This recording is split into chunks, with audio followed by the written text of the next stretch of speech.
वित्त वर्ष समाप्त होने में 3 दिन शेष है। यही वजह है कि इंदौर नगर निगम बड़े बकायादारों पर लगाम कस रहा है।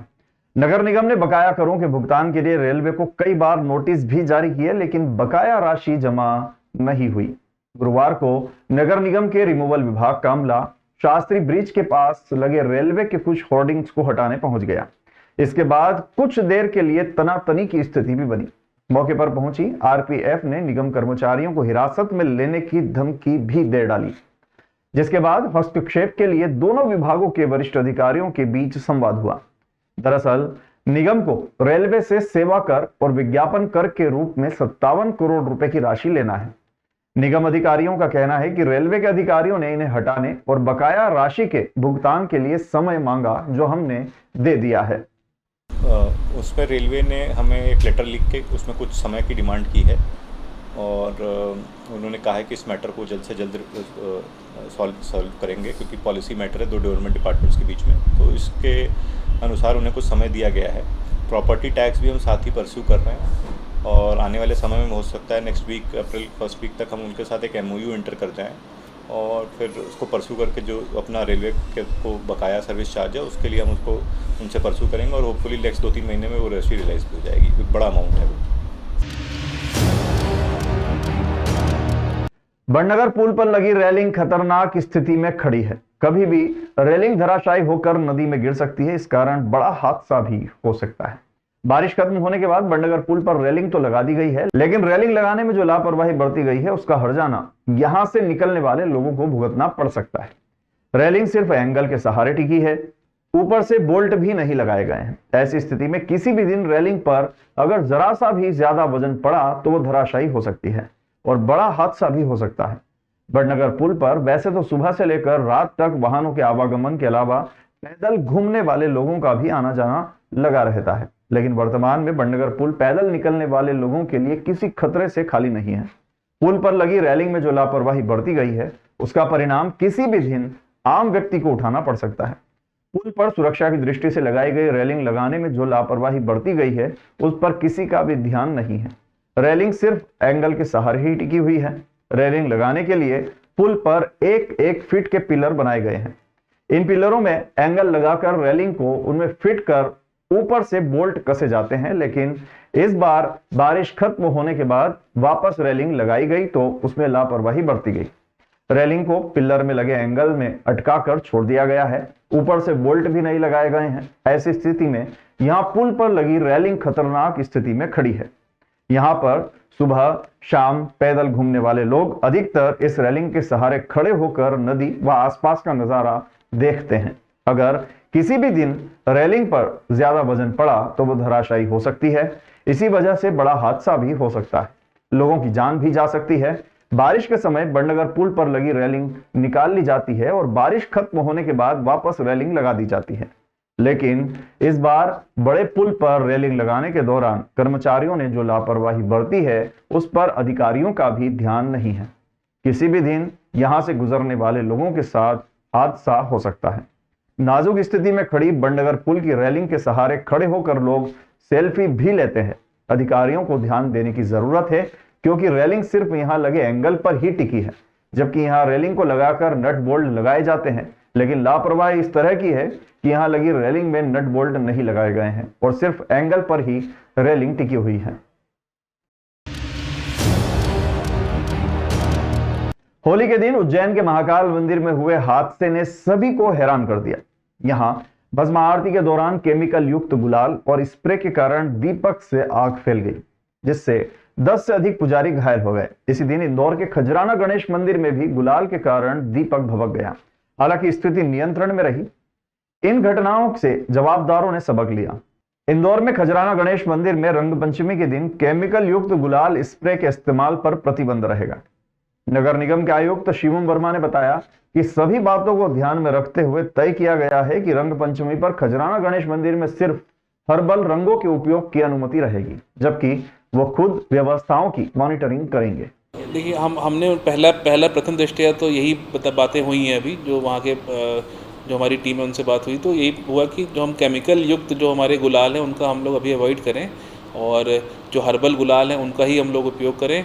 और साथ ही साथ अभी इसको भी विज़िट करके एक बार वहाँ भी हम लोग क्या व्यवस्थाएं और बेहतर कर सकते हैं वो मैं देखूँगा इस चीज़ को। शिकारपुरा थाना पुलिस की अवैध शराब निर्माण के विरुद्ध बड़ी कार्रवाई हुई है। शिकारपुरा थाना क्षेत्र अंतर्गत बलवाड़ टेकरी पर अवैध शराब निर्माण के ठिकानों पर दबिश दी गई। अतिरिक्त पुलिस अधीक्षक के नेतृत्व में करीबन 100 पुलिस अधिकारी और कर्मचारी दबिश में शामिल हुए। 500 लीटर अवैध हाथ भट्टी निर्मित कच्ची महुआ शराब कीमत करीबन 1 लाख रुपए जब्त की गई। 2 आरोपी गिरफ्तार हुए और 10,000 लीटर कच्ची महुआ लहान कीमत करीब 10 लाख रुपए नष्ट की गई।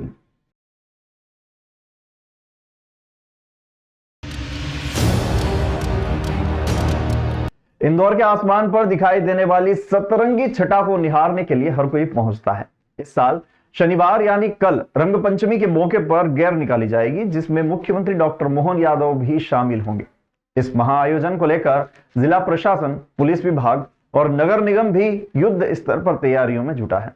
इसी सिलसिले में शुक्रवार में सुबह निगम आयुक्त शिवम वर्मा ने गैर मार्ग का निरीक्षण किया। इस दौरान उन्होंने गैर मार्ग की साफ सफाई और अन्य व्यवस्थाएं देखी, जबकि कुछ बचे हुए काम को लेकर दिशा निर्देश भी जारी किए। निगम आयुक्त शिवम वर्मा के साथ पुलिस विभाग के वरिष्ठ अधिकारी भी मौजूद थे, जिन्होंने पूरे यात्रा मार्ग पर सीसीटीवी कैमरे और निगरानी के लिए बनाए जाने वाले कंट्रोल रूम की भी अंतिम रूपरेखा तैयार की। आयुक्त शिवम वर्मा ने बताया कि स्मार्ट सिटी द्वारा एक एप्लीकेशन भी तैयार की गई है, जिसके माध्यम से लोग गैर को निहारने के लिए स्थान की बुकिंग भी करवा सकते हैं। दरअसल नगर निगम और जिला प्रशासन ने गैर मार्ग के कुछ घरों की छतों को रहवासियों की सहमति से अधिग्रहित किया है, जहां आगंतुक एप्लीकेशन पर बुकिंग के माध्यम से इन स्थानों से गैर देखने का लुत्फ उठा सकेंगे।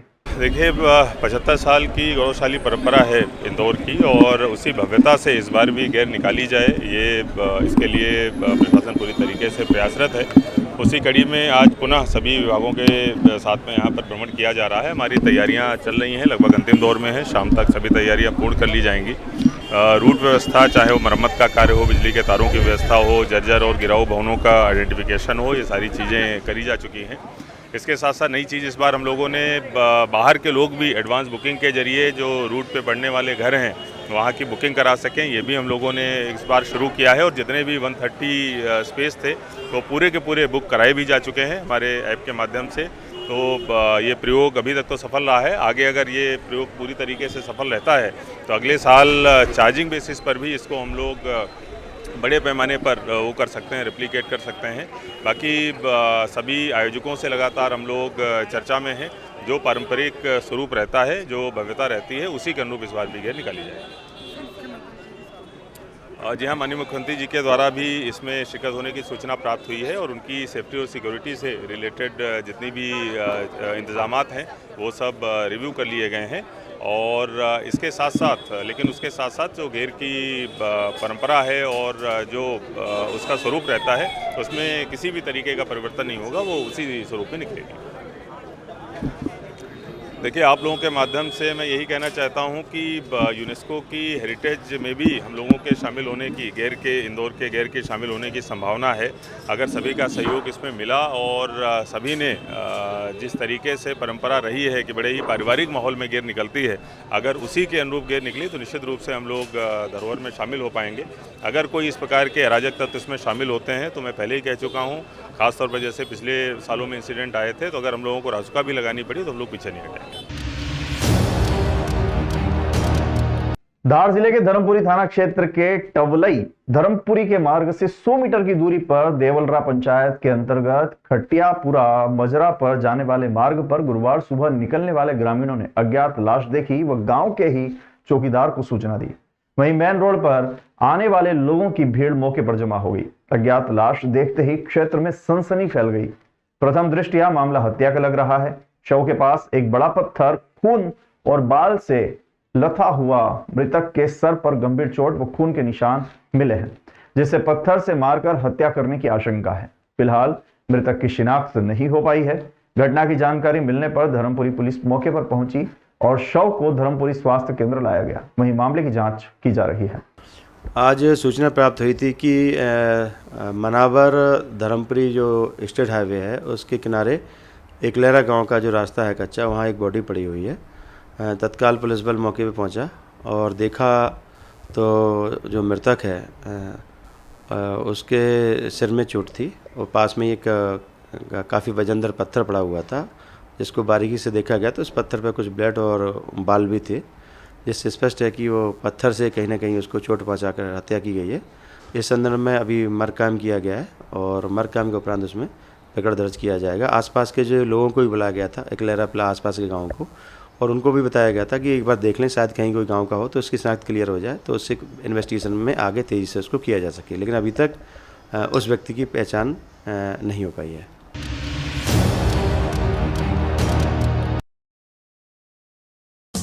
देश विदेश गांव शहर सब पे नजर, सबकी खबर, नया रूप है नए है रंग, सबको समेटे अपने संग। आपका अपना शहर का सपना दैनिक अवंतिका, दैनिक अवंतिका, दैनिक अवंतिका।